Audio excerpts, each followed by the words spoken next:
Достар, бәріне сәлем. Сіздермен бүгін Global Students. Бізге бүгін қонаққа Айдос деген студентіміз келіп отыр. Біздің компания арқылы өзінің бүкіл жанұясымен бірге Турцияға оқуға келген. Қазақстанға бір өзінің жұмыстарымен келген. Саламатсыз ба, Айдос? Қош келдіңіз. Сәлеметсіз бе? Merhaba arkadaşlar деген сөзім бар еді. Мен Қазақстанға виза істеуге келген едім. Құдайға шүкір, міне визамды жасаттым. Құдайым сіз үшін қуаныштымыз. Жалпы біздің бүгін студенттер сұрайтын көп сұрақтарымыз бар. Соның кейбіреулерін сізден сұрап өтсеңіз. Жалпы Турция туралы бізге, Түркия туралы айтып кетсеңіз, не ұнады сізге, қай жағы ұнамаған шығар? Түркияның ұнамаған жеріне қарағанда ұнаған жерлері көп. Себебі ауасы бірінші очередте біз семейде болғаннан кейін ауасы бізге керек, табиғаты, ауасы өте таза. Азанда ұйқыдан тұрған кезде басың ауырмай, жеңіл тұрасың. Менің аллергиям бәрі кетті, бірінші күннен ақ кетті. Сол жағынан қараған кезде әрине ұнады. Ол жақта продукты, өмір сүру жалпы бізге қарағанда арзанырақ шығады. Минусы, наверное, түріктердің білмеймін неге екенін, андай жан-жақта шашып жүргендері, наверное, алатта пакет болса да, бірнәрсе болса, мусорды жерге тастай салады, көп жерде шылымды көп шегеді, сол жағы ұнамады. Біз бала шағамен жүрген кезде, қасымызда отырып темекі шеккен кезде, бізге соның иісі келеді, сол жақтары чуть-чуть напрягаться етеді, бұлай ешқандай жоқ. Плюстары көп минусқа қарағанда. Ондай минустарға жалпы көзіңді жұмасаң болады, мысалы пакет тастаса тастай берсін, өзінің елінде жүр ғой, бізге келіп тастап жатқан жоқ. Жалпы, бізде барған кезде олар күні бойы тастаса да, таңертең тұрсаң таптаза болып тұрады, бірден жинап қояды. Сосын көп студенттерді қызықтыратын сұрақ, ол мен Турцияға барғаннан кейін түрік тілін біліп бару керекпін ба, және барғаннан кейін қанша уақытта түрікше сөйлей аламын? Сіз қанша уақыттан кейін сөйлей бастадыңыз? Мен бір айдан кейін түсініп, бірақ өте аз сөйледім. 2 айдың ішінде 2 айда жақсы сөйлеп бастадым. Банағы 2 сұраққа да жауап берейін деп, біліп барайын ба, білмей барайын ба деген сияқты. Біз әйелім екеуміздің ситуациямызда, әйелім сәлде болса да біліп барды, мен білмей бардым.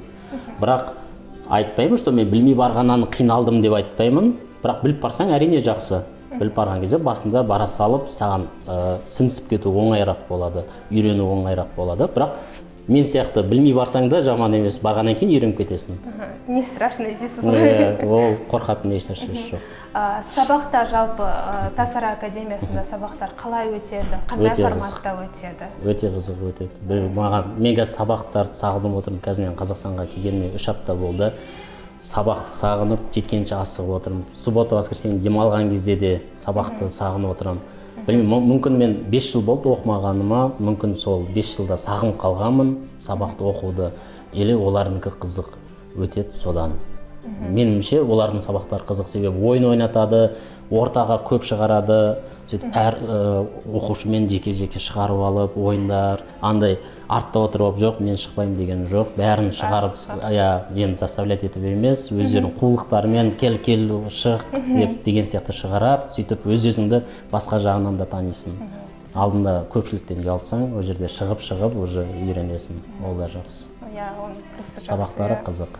Жалпы үй тапсырмасы туралы, үй тапсырмасын көп береді ма? Уақытыңыз жетеді ма үй тапсырмасын жасауға?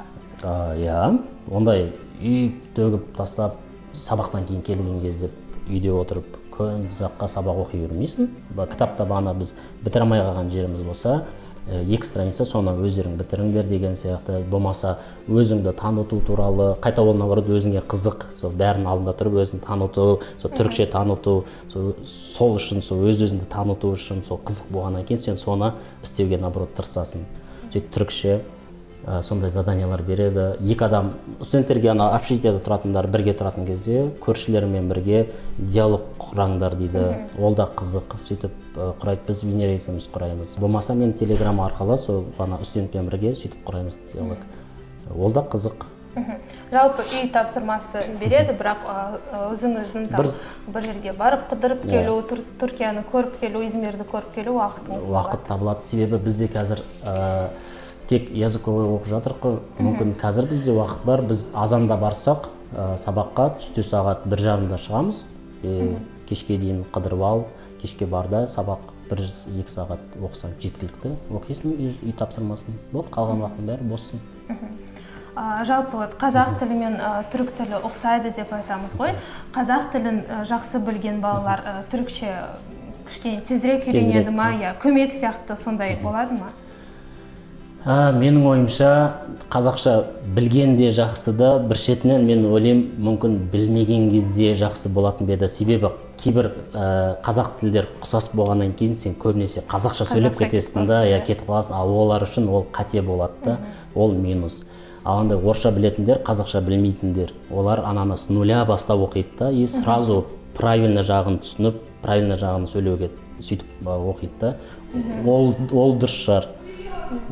Менде де сондай болып тұрады, аяқ жағын қазақша қылып тастайсың да, енді кейбір кезде. Мен өзбекше мен қазақшаны араластырып сөйлейтін бастапқы кезде.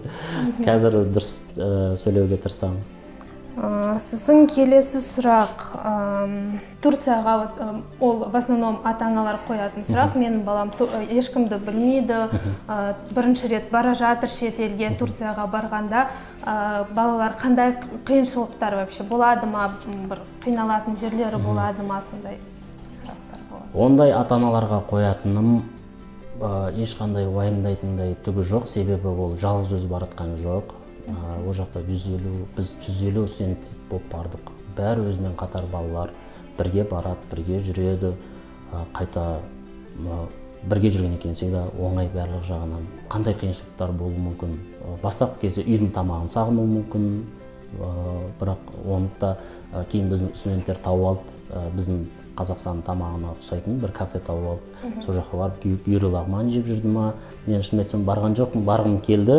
Бір күн, может, сол туралы да бір видео жасаймын, егер керек болса, я. Басқа қандай уақыт жағынан 3 сағат о жақта артта кейбіреулердің режимі сәл келмей қалуы мүмкін, бірақ самолетпен сен 5 сағат ұшқан кезде уже уақыт ауысқанды да білмей қаласың. Адаптация ойынша. Адаптация. Енді мен Қытайда болдым, Қытайға қарағанда Турцияға барған кезде мен бірден сынысып кеттім, андай адаптация қиын болған жоқ. Бірақ кейбір студенттерде болды, сәл бір аптадай қиналып жүрді, бірақ білмеймін оларда именно не проблема болғанын адаптацияға. Меніңше бәрі біздікіндей, бәрі ұқсайды. Тамақтары да бізге ұқсайды. Жалпы біздің студенттер бізбен договорға отырғанда біздің компаниядан бірінші ай түрік тілін тегін оқиды. Сіздерге де сондай ұсынған. Сол бізде осы Қазақстанда курстарды өтіп кішкене түрік тілін оқыған ол көмек болады ма? Әрине, көмек болады. Көмек болды ма? Мен өзім оқыған жоқпын, себебі менде басқа жұмыстар болды да, мен әйелімді жібердім. Сосын осы бірінші уақыттарда келген кезде менің күнім әйеліме қарап қалды. Жоқ, видеода бар, біздің алғашқы күндерді түсіргенбіз, неге YouTube-қа, осы Global Students-тің несінде бар, каналында бар, көрсеңіздер болады. Сол кезде көбінесе Венера сөйлесіп жүрді. Мен басында түсінбей жүрдім, Венера түсініп жүрді. Ол көмектеседі. Ал егер мен сияқты бір себепкер болып бір оқи алмай қалған болсаңыз, ол да ничего страшного. Кейін сабақта бастап оқысаңыз, 2-3 аптадан кейін түсіне бастайсыз. Оққан әрине жақсы. Мен негізі совет беретін едім, осы жазда барам деп алдын ала пландасаңыздар, 3 ай оқып алсаңыздар, осы жақта Қазақстанда ол жаққа барған кезде сізге намного жеңіл болады, потому что біз барған кезде сабақта бізді группаға бөледі. Мен ең банағы с нуля бастайтындардың ең төменгі группада болдым да, бана оқығандар олар уже жоғарғы уровеньде, олардың группасы бөлек болды. Олардың сабақтары сәл басқаша, уже олар алдыда бізден. Олардың сабақтары өзінің уровеніне байланысты. Сіз то есть с нуля бастап, ар жаққа барған кезде қайттан с нуля бастамайсыз, өзіңіздің уровеніңізге байланысты. Жақсы білсеңіз, ары жалғастырасыз. Сізге түрікше білу тезірек болады бізге қарағанда. Жалпы Айдос, келесі жылы сіздер сияқты студенттер бірінші жылы осы Турцияға барады ғой, фаундейшн оқиды, түрік тілін оқиды. Соларға қандай кеңес берер едіңіз? Жалпы түрік тілін жақсырақ түсіну үшін, ары қарай университетке түсу үшін дегендей қандай кеңес берер едіңіз? Кеңес берген кезде мен студенттерге айтатын едім, сіз Турцияға оқуға бара жатсыз, әке-шеңіздің ақшасы кетті, соны сәл түсініп, сәл қызығушылықпен барыңыздар.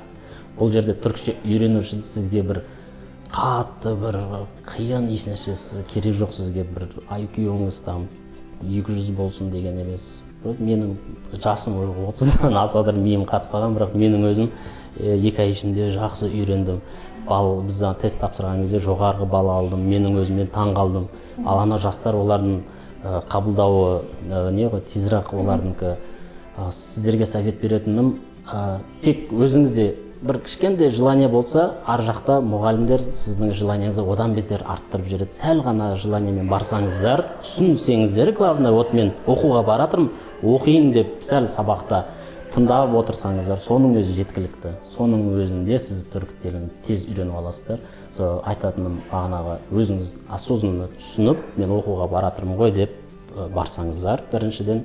Сосын екіншіден бағанағы сабаққа келіп, ұйықтамай, сабақты пропускать етпей, себепсіз әке-шеңіздің үмітін ақтап келіп оқысаңыздар.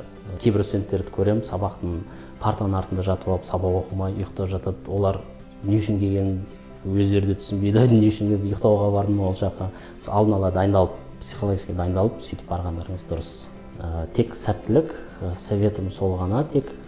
Айдос, сізге енді рахмет, уақытыңызды бөліп, бізге келіп, ақылдасып, советтеріңізді айтып жатқаныңызға, сіздің осы әр апта сайын түсіріп тұрады сериалдарыңызды күтіп отырамыз, қарап барымыз. Рахмет, сізге де сәттілік, магистратураға жақсы түсіп, Айвенера екеуіңіз. Рахмет.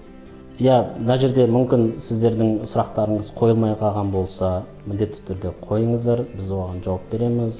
Мүмкіндік болса, даже видео арқылы көрсетіп, толығымен сіздердің сұрақтарыңызға жауап беруге тырысамыз. Сол үшін сұрақ қойыңыздар, жазыңыздар. Сіздерге де рахмет деп соңында.